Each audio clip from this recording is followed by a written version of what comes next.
Hey, my name's Pippa. My Instagram is Pippa.K. This video is about taking notes. Writing notes is a very, very common thing to do, but there is also something else that's very common, which I think we all know about, and that is recording notes electronically.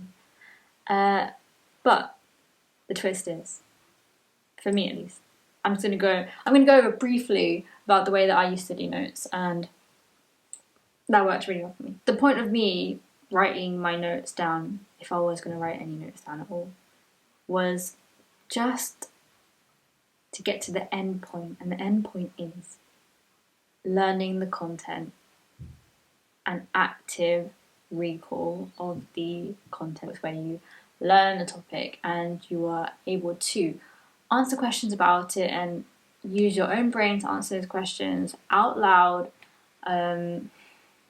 without having to kind of consult anything, read anything, or have to look back at something.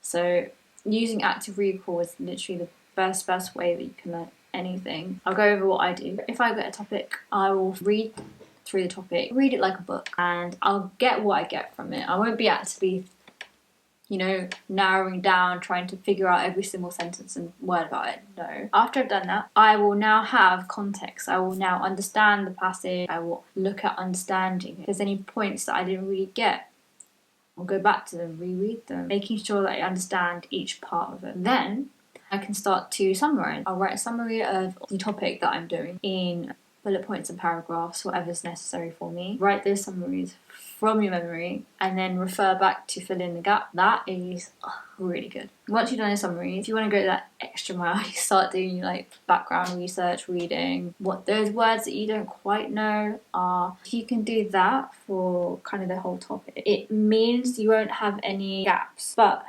when you do this, the most important part, context and understanding, everything will fall underneath that. You need to understand the bare bones of the topic, and you need to really know fundamental takeaway points from the summaries that you've made. And once you know those takeaway points, you can branch off of those.